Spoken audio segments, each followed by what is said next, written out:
নমস্কার বন্ধুরা, শুভ সকাল। আমার সকল বন্ধুদের জানাই স্বাগত। আশা করি আপনারা সকলেই ভালো আছেন, সুস্থ আছেন। আমিও ভালো আছি, আমার পরিবারের সকলেই ভালো আছে, সুস্থ আছে। সকাল সকাল সব কাজ সেরে চান করে ফ্রেশ হয়ে নিয়েছি। এই যে ভগবানের সেবা দেব, ঠাকুরের সব বাসনগুলো ধোয়া হয়ে গেছে, তো এবার সেবা দেওয়ার জন্যে আমি সব গুছিয়ে নিচ্ছি। আর এই যে একটা জিনিস দেখাই, এটা কি বলো তো বন্ধুরা, গাছের ফুল।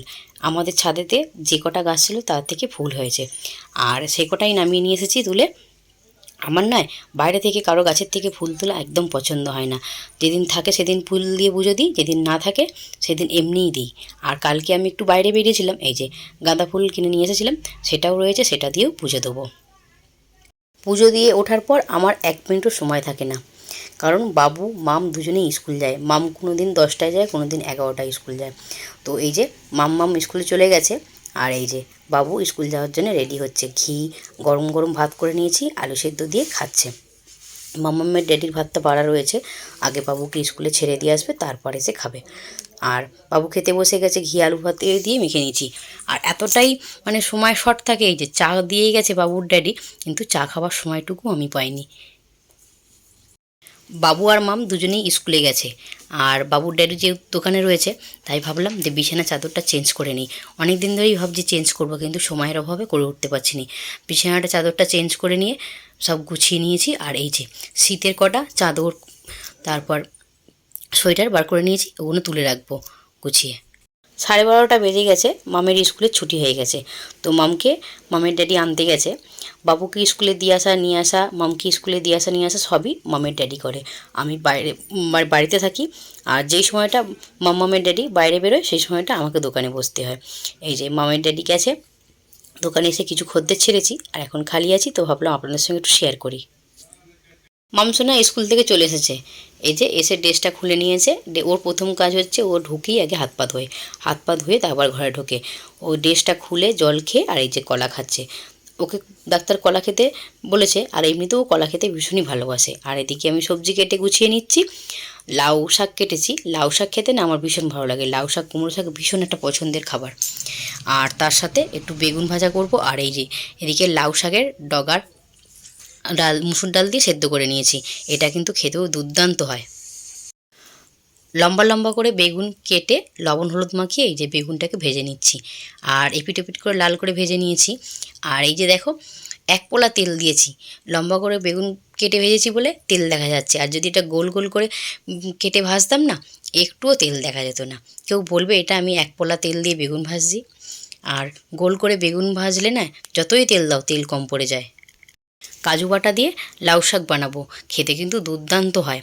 আর এই লাউ শাকটা না আমার দিদা পোস্ত দিয়ে বানায়, খেতে কিন্তু দুর্দান্ত হয়। কিন্তু আমি দিদার মতো করে হাতের চেষ্টা করলেও পারি না।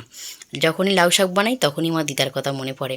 কাছে হলে দিদাকে তো বলতাম, দিদা একটু বানিয়ে দাও, খাবো। কিন্তু কাছে তো নয়, 4-5 ঘন্টার রাস্তা, যাওয়ার হয় না। আর এই দোকান ফেলে তো একদমই না। ঘর আর দোকান একসাথে বলে না ভীষণ একটু সমস্যা হয়। যদি এটা আলাদা আলাদা হতো ভীষণই ভালো হতো।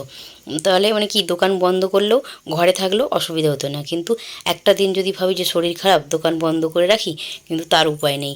যদি বন্ধ রাখি তো ভেতর দিয়ে মাল দিতে হয়, বাধ্য হয়েই দোকান আর বন্ধ করা হয় না। বা যতই শরীর খারাপ হোক না কেন, দোকান খুলে বসতে হয়। আপনাদের সঙ্গে কথা বলতে বলতে এই যে লাউ শাকের সবজিটা হয়ে গেছে প্রায়। প্রথমে ভেবেছিলাম কাজু বাটা দিয়ে করবো, তারপর ভাবলাম কাজুটা যেহেতু ভেজানো হয় না, কাজু বাটা দিয়ে না করে সর্ষে বাটা দিয়ে করি। এই যে সর্ষে বাটা দিয়ে দিলাম, সর্ষে বাটা দিয়ে একটু নেড়ে ছেড়ে নিয়ে আর 2-3 মিনিট মতো ঢেকে এটা রান্না করে নেব। লাউ শাক কুমড়ো শাক আমার ভীষণই একটা পছন্দের খাবার। লাউ শাক তুমি যেইভাবেই আমাকে রান্না করে দাও না কেন, আমার এতটাই ভালো লাগে কি বলবো। সে কাজু বাটা দিয়ে দাও, পোস্ত বাটা দিয়ে, বা সর্ষে বাটা দিয়ে, লাউ শাক হলেই হলো, এতটাই পছন্দের খাবার। কিন্তু পুঁই শাকটা আমার সেরকম অতটা পছন্দের নয়, কিন্তু মাম্মামের ড্যাডি ভীষণ পছন্দ করে। লাউ শাকটা নামিয়ে নিয়ে এই যে আমের চাটনি বসিয়ে দিয়েছি। আমার মতো কে কে আমের চাটনি খেতে ভালোবাসেন অবশ্যই কমেন্ট করে জানাবেন। আর এটাকে একটু ঢেকে দেবো, একটু এখনও নরম হতে বাকি আছে। ঢেকে 4-5 মিনিট মতো এটা রান্না করে নেব। চাটনিটা বসিয়ে দিয়ে আমি কটা বাসন পড়েছিল, সে কটা বাসন মাজতে চলে গেছিলাম। বাসনও মাজা হয়ে গেছে, এসে দেখি চাটনিটাও আমার হয়ে গেছে। এটা গ্যাসের ফ্লেমটাকে এবার অফ করে দেবো, অফ করে দিয়ে চাটনিটা নামিয়ে নেব। চলুন দুপুরে কী কী রান্না করলাম দেখে নিই। ভাত তো সকালবেলায় করেছিলাম, আর মামের জন্য এই যে ঝাল ছাড়া আলু সেদ্ধ রেখেছিলাম। মাম আর খায়নি আলু সেদ্ধ দিয়ে, ও ঘি দিয়ে ভাত খেয়েছিল। তার সাথে এই যে ভীষণ একটা পছন্দের খাবার, মুসুর ডাল দিয়ে লাউ শাকের ভর্তা, লাউ শাকের ডগার ভর্তা। আর তার সাথে এই যে বেগুন ভাজা লম্বা লম্বা করে, এটা বাবু তো ভীষণই পছন্দ করে। আর তার সাথে রয়েছে এই যে সর্ষে বাটা দিয়ে আলু দিয়ে লাউ শাকের সবজি, আর রয়েছে আমের চাটনি। আজকে কিন্তু প্রতিটা খাবারই ভীষণ একটা পছন্দের খাবার। আমার মতো কে কে এরকম ভর্তা দিয়ে ভাত খেতে ভালোবাসেন অবশ্যই কমেন্ট করে জানাবেন। যখন একটা তখনই ভালো মানায়, কিন্তু কি করব, কিছু করার নেই। ঠান্ডায় যে আমার ভীষণ অ্যালার্জি। এই যে শীত চলে গেছে আর আমি এখন কড়াইশুঁটির কচুরি বানাচ্ছি, আর তার সাথে বানাবো কষা কষা আলুর দম। এই যে আলুর দমের জন্য মশলা বসিয়ে দিয়েছি। মশলা বলে তো গোটা গরম মশলা, জিরে, শুকনো লঙ্কা ফোড়ন দিয়ে, তেজপাতা ফোড়ন দিয়ে এই যে পেঁয়াজ দিয়ে দিয়েছি ভাজার জন্য। আর তার সাথে এই যে কাঁচা লঙ্কা আর টমেটো একসঙ্গে পেস্ট করে রেখে দিয়েছি, এটা দিয়ে ভালো করে মশলা কষিয়ে নেব। পেঁয়াজটা মোটামুটি নেড়ে চেড়ে ভেজে নিয়েছি। এবার বেটে রাখা আদা রসুন দিয়ে দেবো। আদা রসুনের সঙ্গে সামান্য একটু কাঁচা লঙ্কাও দেওয়া আছে, তাই জন্য একটু সবুজ সবুজ লাগছে। এটাকে দিয়ে ভালো করে নেড়ে চেড়ে কষিয়ে ভেজে নেবো, যাতে আদা রসুনের কাঁচা গন্ধটা না পাওয়া যায়। আর এদিকে রেগুলার যা মশলা, সেসব মশলাগুলো দিয়ে দিয়েছি। লঙ্কা গুঁড়ো, ধনে গুঁড়ো, জিরে গুঁড়ো, হলুদ গুঁড়ো আর স্বাদ মতো লবণ দিয়ে ভালো করে কষিয়ে নিয়ে, আর এই যে টমেটো পেস্টটা দিয়ে দিলাম, দিয়ে ভালো করে কষিয়ে নেব। লবণটা একটু কম মনে হচ্ছে আমার কাছে, তাই জন্য আবারও একটু লবণ দিয়ে দিচ্ছি। লবণ দিয়ে ভালো করে নেড়েচেড়ে কষে নেবো। যেহেতু আলুর দমটা অনেকটাই হবে, তো আমাদের ওই বাড়িতে একটু পাঠাবো, তাই জন্য একটু বেশি করেই করছি। কচুরিটাও একটু বেশি হবে, আলুর দমটাও একটু বেশি করে হবে। আর এই খাবারটা না আমি সন্ধ্যে থেকে বানাবো বলে চিন্তা করছি। বাবুর আর মামের আজকে 6টা থেকে টিউশন ছিল, তো ওদের দিয়ে এসে ভাবলাম চা খেয়ে দিয়ে খাবারটা করব, কিন্তু সময় করে উঠতে পারিনি একদম। মামার বাবুকে টিউশন ছেড়ে এসে দেখি দোকানেতে অনেকটাই ভিড় পড়েছে। মামার ড্যাডি একা টেনে উঠতে পারছে না, তো তাই জন্যে আমিও গিয়ে মাল দিচ্ছিলাম। তো দোকান থেকে বেরোতে বেরোতে প্রায় আমার 8:30 পৌনে 9টা বেজে গেছে। তারপর এসে এই যে খাবার করতে বসেছি, আর এই খাবার করে উঠতে উঠতে প্রায় আমার 11টা 10-15 মতো বেজে গেছে। আগে না খাবার করতে আমার বেশি সময় লাগতো না, এখন এতটাই সময় লাগে। কারণ হচ্ছে একটু বসে করতে হয়, বসে আমি পারি না, আমার কোমরের ভীষণ ব্যথা। আর তার ওপর রান্নাঘর তো ভাঙা, তো রান্নাঘরের জিনিসপত্র এদিক ওদিক অগোছানো হয়ে রয়েছে। কোথার জিনিস কোথায় থাকে আমি অর্ধেক তো জিনিস খুঁজেই পাই না, তো তাই জন্যেই বেশি দেরি হয়ে যায়। মামসোনা আমার পাশে বসে এই যে জল খাচ্ছে, আর এদিকে আমি ময়দাটা মেখে আধা ঘন্টা পৌনে 1 ঘন্টা মতো রেস্টে রেখে দিয়েছিলাম। ময়দাটা বেশ ভালো রেস্ট হয়ে গেছে। এবার এটাকে লেচি কেটে নেব। আর এই যে এদিকে পুরটা আমি করে রেখেছিলাম কড়াইশুঁটির, তো এটাকেও ভালো করে লেচি কেটে রেখে দিয়েছি। এক এক করে লেচি কেটে এই যে পুরটাকে ভরে রেডি করে নিচ্ছি কচুরি করার জন্য। আর গ্যাসের ফ্লেমটাকে লো করে দিয়ে আমি কড়াটাকে বসিয়ে দিয়েছি তেলটা গরম হওয়ার জন্য। তেলটা ওদিকে গরম হচ্ছে, আর এদিকে আমি পুরগুলোকে একদম মানে কচুরিগুলোকে রেডি করে নিচ্ছি। বেলবো আর ভাজবো।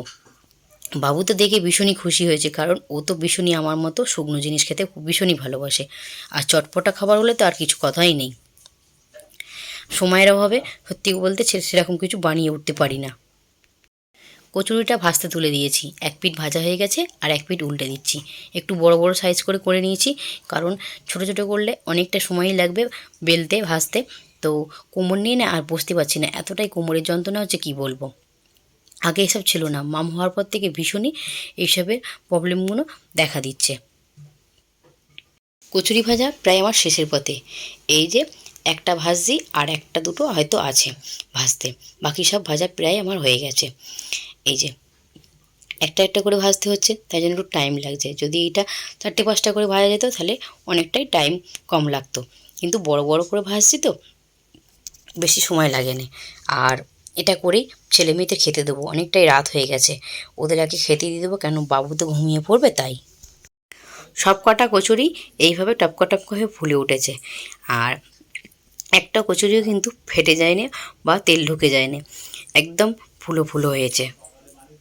কচুরি সব ভাজা কমপ্লিট হয়ে গেছে, যেখানে যেখানে পাঠাবার সেখানে সেখানে সব পাঠিয়ে দিয়েছি। আর এই যে আমাদের খাওয়ার মতো রয়েছে, বাবুকে আর মামকে খেতে দিয়ে দিয়েছি। আর আজকের মতো ব্লগটা আমি এখানেই শেষ করছি। আমার ব্লগটা যদি আপনাদের কোথাও কোনো অংশে ভালো লেগে থাকে, লাইক কমেন্ট শেয়ার করার জন্য অনুরোধ রইল।